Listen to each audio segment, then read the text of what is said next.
Golden Gate Bridge. I'm doing physical contortions to get this shot.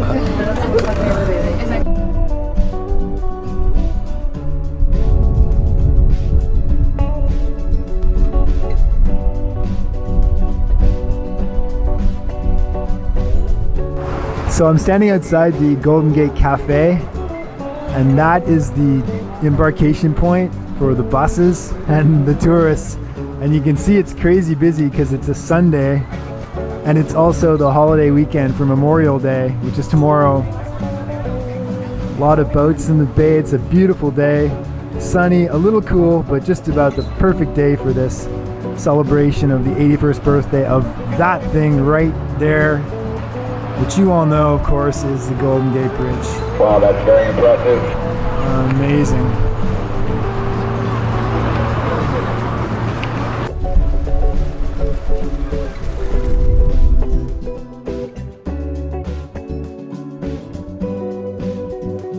So today is the birthday of the Golden Gate Bridge. Yes, it is. It's 81 years old. 81 years old, right? Looking pretty good for an octogenarian, right? It really is. It does. It does.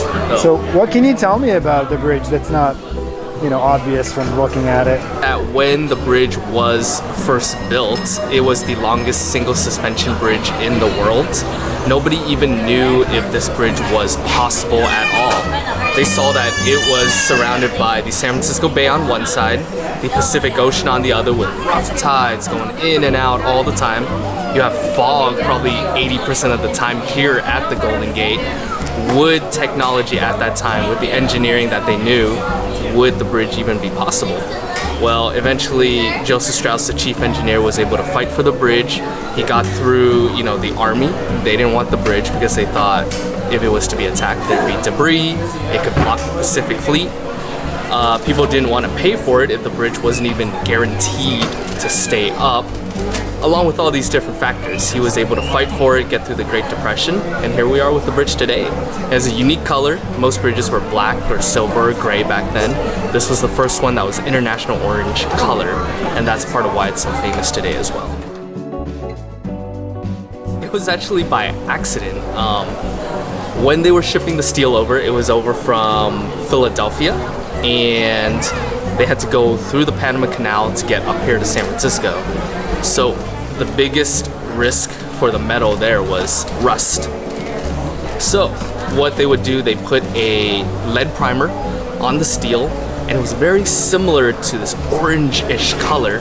And so when they got the steel, they put it all together, and the people, even the engineers, the locals that lived here, started watching the construction, and they thought, wow, that looks pretty unique. On a good day, you have the blue skies, you have the blue water, and then the nice reddish mountains in the background, and that put together was just an amazing scene. So they kept the color. They created the paint and started painting it on. Serendipity. Right? Amazing. That's really cool. It's pretty cool. I love that story. Yeah, it's amazing. Now, you mentioned that it's 80% of the time foggy here? Well, depends on the season. So what about May? This morning it was actually really foggy.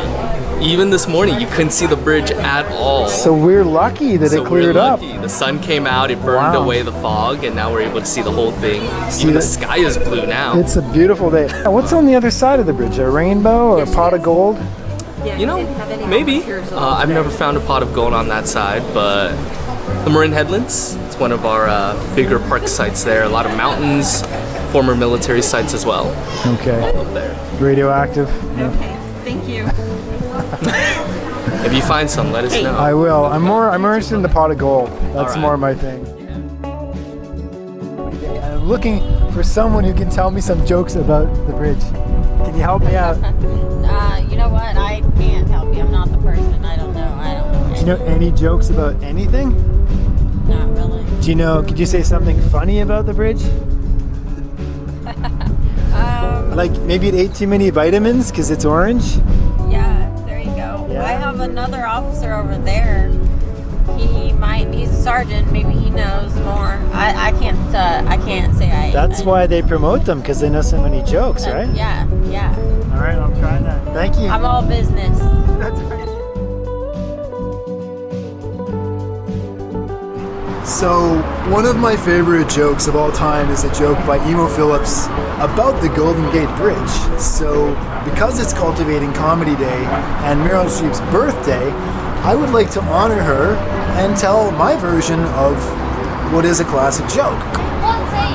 And I'll work in some of the other holidays that take place today on May 27th. So I was at the Golden Gate Bridge one day and I saw a guy and he was about to jump. It was obvious he was a jumper, and I thought to myself, my God, this is a real human drama unfolding before me. I've got to do something. I can't just stand by and watch this happen. So I ran over and I said to him, dude, please don't do it. You've got your whole life ahead of you. I'm sure you've got things that you love in your life, the people that love you. And he said, well, what do I have to live for? What kind of things, what do I have to live for? And I said, well, do you like grape popsicles? And he said, not enough to stop me from jumping. And I said, well, what about crop dusters? And he said, not really. I said, what about pop-up toasters? And he said, well, I was gonna end my life today with a pop-up toaster in the bathtub, so I have a soft spot for pop-up toasters, but I didn't really want to go there. I thought to myself, well, what else? I said, what about Italian beef? Do you like Italian beef? And he said, no, I'm a vegetarian. And I'm thinking, I'm running out of holidays. I said, how about those old-time player pianos? He said, no, they just depress me because they remind me of my abusive father who played those all the time. And I thought, what about the Indy 500? It's Indy 500 day. What about the Indy 500? And he said, no, man, I really do not like the Indy 500. I just lost thousands of dollars betting on the Indy 500. And I thought, oh man, this is not going well. He was like, I'm gonna jump. I just lost thousands of dollars. I can't do it. And I said, wait. I said, what about Meryl Streep? What about Meryl Streep? It was a Hail Mary. He said, Meryl Streep. Oh my God, I love Meryl Streep. And I said, yes. Okay, we've got a connection here. I just got to keep him talking. I said, well, tell me some of the films that you like by Meryl Streep. And he said, I really liked Silkwood, the one about the nuclear plant. And I said, oh, I loved it too. What else? He said, I really loved Kramer versus Kramer and the French Lieutenant's Woman. And I said, oh my God, me too. I loved it. I said, what else? I said, oh, have you seen the new films? Have you seen The Post and Florence Foster Jackson Jenkins, whatever? And he said, yes, I loved it. I loved both of those films, and we had this real connection, and it was amazing. And I'm feeling the love. And then he said, oh, and I really loved, probably my favorite film of all time, Bridges of Madison County. And I stopped and I said, dude, I thought we had a real connection here, but I gotta tell you, I hated that movie. It made me cry, and it made me feel like a girl, and I was on a date, and this girl that I thought was gonna be my future wife, she called me a crybaby, and she left me in the theater all alone. And I said, I don't feel like you really know Meryl Streep's movies after all, and I'm sorry, man, you're a Meryl Streep heretic, and I pushed him off the bridge. Anyway, so that's my version of the Emo Phillips Golden Gate Bridge joke. I hope you enjoyed it. Happy Golden Gate Bridge Day. Happy Cultivating Comedy Day. Happy Cellophane Tape Day. Until next time, you're watching Daily Dinkus. Bye now.